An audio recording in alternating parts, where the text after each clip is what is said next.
ଲାଉମୁଣ୍ଡା ଗାଁର ଏକ ସତ୍ୟ ଘଟଣା।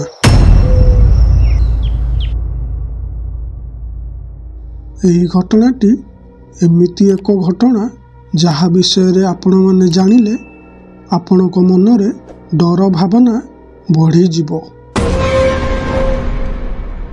ଆସନ୍ତୁ ଜାଣିବା ଏହି ଘଟଣା ବିଷୟରେ। ବରଗଡ଼ ଜିଲ୍ଲା ଲାଉମୁଣ୍ଡା ଗାଁରେ ଘଟିଥିଲା ଏକ ଅଭାବନ ଘଟଣା। ପ୍ରାୟ 20 ବର୍ଷ ତଳର କଥା। ଦିନେ ଲାଉମୁଣ୍ଡା ଗାଁକୁ 2 ଜଣ ସ୍ୱାମୀ ସ୍ତ୍ରୀ ପେଟ ପୋଷିବା ପାଇଁ ଗୋଟିଏ ଦେବୀଙ୍କୁ ଧରି ଭିକ୍ଷା କରିବା ପାଇଁ ଆସିଥିଲେ। ଲାଉମୁଣ୍ଡା ଗାଁକୁ ସେମାନେ ଦେବୀକୁ ପୂଜା ପାଠ କରି କିଛି ଯାଦୁ ଦେଖେଇ ଲାଉମୁଣ୍ଡା ଗାଁଟା ସାରା ଭିକ ମାଗୁଥିଲେ। ଏମିତି ଭିକ ମାଗୁ ମାଗୁ ତାଙ୍କୁ ରାତି ହୋଇଯାଇଥିଲା। ସେ ସ୍ୱାମୀ ସ୍ତ୍ରୀ ଭାବିଲେ, ଆଜି ରାତିରେ ଆମେ ଏହି ଗାଁରେ ରହିଯିବା, ଆଉ ସକାଳ ପାଇଲେ ଆମେ କାଲି ଆଉ ଗୋଟେ ଗାଁକୁ ଭିକ ମାଗିବା ପାଇଁ ଯିବା। ସେମାନେ ରାତି କାଟିବା ପାଇଁ ଲାଉମୁଣ୍ଡା ଗାଁରେ ଥିବା ଗୋଟିଏ ପୋଖରୀ ପାଖକୁ ଗଲେ। ସେଇ ପୋଖରୀ ପାଖରେ ସେଇ ଦେବୀକୁ ଥୋଇ ସେମାନେ ସେଇ ଦେବୀଙ୍କ ପାଖରେ ଶୋଇପଡ଼ିଲେ। କିଛି ସମୟ ଗଲା ପରେ ରାତି ଅଧରେ ଘଟିଲା ଏକ ଅଘଟଣ।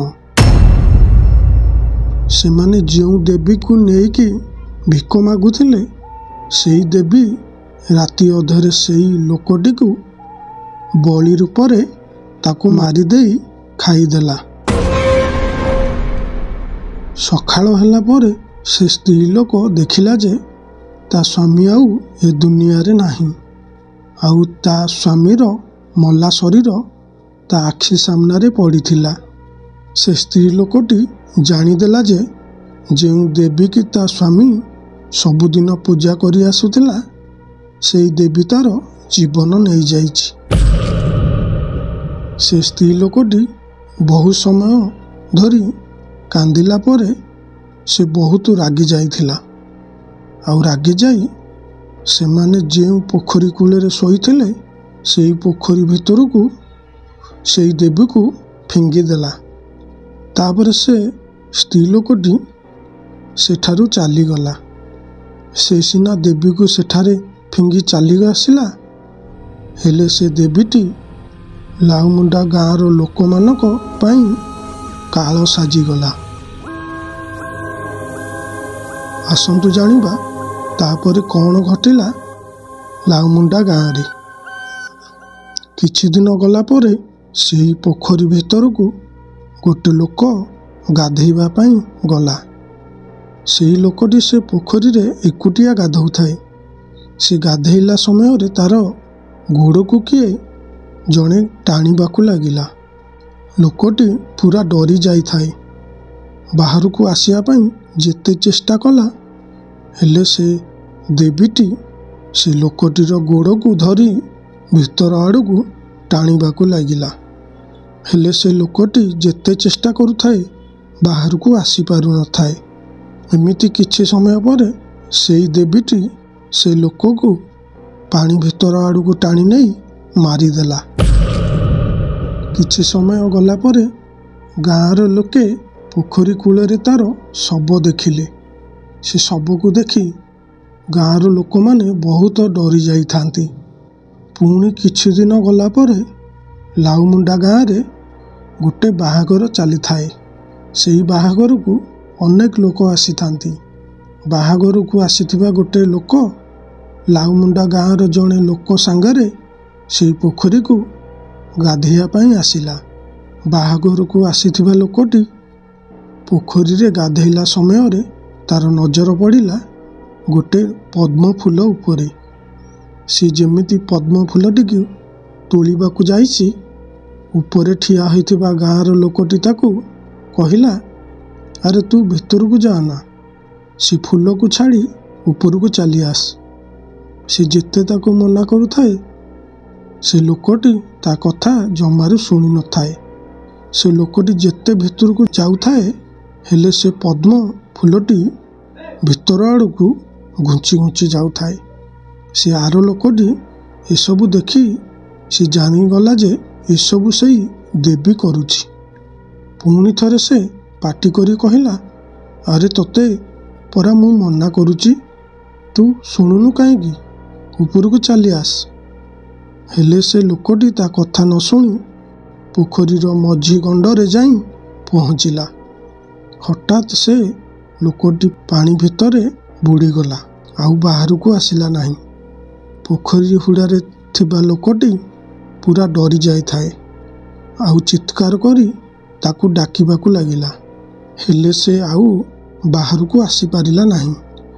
ସେ ଲୋକଟି ଡରିଯାଇ ଗାଁ ଲୋକଙ୍କୁ ଡାକିବା ପାଇଁ ଦୌଡ଼ି ଦୌଡ଼ି ଗଲା। ଗାଁ ଲୋକେ ଯେତେବେଳେ ପୋଖରୀ ପାଖକୁ ଆସିଲେ, ଦେଖିଲେ ଯେ ସେ ବୁଡ଼ି ଯାଇଥିବା ଲୋକଟିର ଶବ ପୋଖରୀ ଉପରେ ଭାସୁଥିଲା। ଏସବୁ ଦେଖି ଗାଁ ଲୋକଙ୍କ ମନରେ ବହୁତ ଡର ପଶିଗଲା। ଏମିତି ବର୍ଷକୁ ବର୍ଷ ଜଣକୁ ଜଣ ସେ ପୋଖରୀରେ ମୃତ୍ୟୁ ହେବାକୁ ଲାଗିଲା। ଲାଉମୁଣ୍ଡା ଗାଁର ଲୋକେ ସେ ପୋଖରୀରେ ଏକା ଗାଧୋଇବା ପାଇଁ ଡରିବାକୁ ଲାଗିଲେ। କିଛି ବର୍ଷ ଗଲା ପରେ ସେ ଗାଁରେ 2 ଜଣ ସ୍ୱାମୀ ସ୍ତ୍ରୀ ସେଇ ପୋଖରୀରେ ଗାଧୋଇବା ପାଇଁ ବାହାରିଲେ। ସେତେବେଳେ ଟାଇମ୍ ହୋଇଥାଏ ଭୋର 4ଟା, ଆଉ ଟିକେ ଟିକେ ଅନ୍ଧାର ବି ହୋଇଥାଏ। ସେମାନେ ଯେତେବେଳେ ସେ ପୋଖରୀ କୂଳରେ ଯାଇ ପହଞ୍ଚିଲେ, ସେମାନେ ଦୂରରୁ ଦେଖିଲେ ଯେ ସେ ପୋଖରୀ କୂଳରେ ଜଣେ 50 ବର୍ଷର ବୁଢ଼ୀ ଲୋକଟି ପୋଖରୀ କୂଳରେ ବସିଛି। ସେ ସ୍ୱାମୀ ସ୍ତ୍ରୀ ଭାବିଲେ କେହି ଜଣେ ବୋଧେ ପୋଖରୀରେ ଗାଧୋଇବା ପାଇଁ ଆସିଛି। ତାପରେ ସେ ସ୍ୱାମୀ ତା ସ୍ତ୍ରୀକୁ କହିଲା, ଏବେ ତୁ ଗାଧୋଇବା ପାଇଁ ଯା, ଆଉ ଜଣେ ତ ପୋଖରୀରେ ଗାଧୋଇବା ପାଇଁ ଆସିଛି, ଆଉ ତତେ ଡର ଲାଗିବ ନାହିଁ। ତୁ ଗାଧୋଇବା ପାଇଁ ଯା, ମୁଁ ଏଇଠି ବସିଛି। ସେ ସ୍ତ୍ରୀ ଲୋକଟି ଏକା ଗାଧୋଇବା ପାଇଁ ପୋଖରୀ କୂଳକୁ ଯିବାକୁ ଲାଗିଲା। ସେ ସ୍ତ୍ରୀ ଲୋକଟି ଭାବୁଥାଏ, ଏତେ ସକାଳୁ ସକାଳୁ କିଏ ଏ ପୋଖରୀରେ ଗାଧୋଇବା ପାଇଁ ଆସିଛି।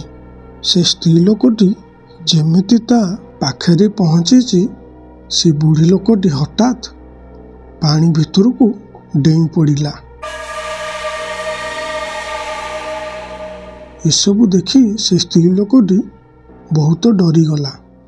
ଆଉ ସେ ଦେଖିଲା ଯେ ଯେଉଁ ବୁଢ଼ୀ ଲୋକଟି ପୋଖରୀ ଭିତରକୁ ଡେଇଁଲା, ସେ ଆଉ ପାଣି ଭିତରୁ ଉପରକୁ ଆସିଲା ନାହିଁ। ତାପରେ ସେ ବହୁତ ଡରିଯାଇ ବହୁ ଜୋର ସେ ପାଟି କରି ତା ସ୍ୱାମୀ ପାଖକୁ ଦୌଡ଼ି ଦୌଡ଼ି ଗଲା, ଆଉ ତା ସ୍ୱାମୀକୁ ସବୁ କଥା କହିଲା। ଏହା ଶୁଣି ଦୁହେଁ ସ୍ୱାମୀ ସ୍ତ୍ରୀ ଜାଣିଗଲେ ଯେ ସେ ଆଉ କେହି ନୁହେଁ, ସେ ହେଉଛି ମଣିଷଖିଆ ଦେବୀ। ଆଉ ସେମାନେ ନ ଗାଧେଇ ଘରକୁ ଫେରି ଆସିଲେ। ହେଲେ ଏବେ ବି କିଛି ବର୍ଷ ହେବ ସେ ପୋଖରୀରେ କାହାର ବି ଜୀବନ ଯାଉନି।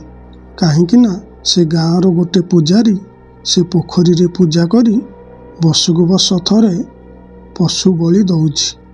ଏସବୁ ସେଇ ଗାଁର ଲୋକମାନଙ୍କ ମୁହଁରୁ ଏକଥା ଶୁଣିବାକୁ ମିଳୁଛି।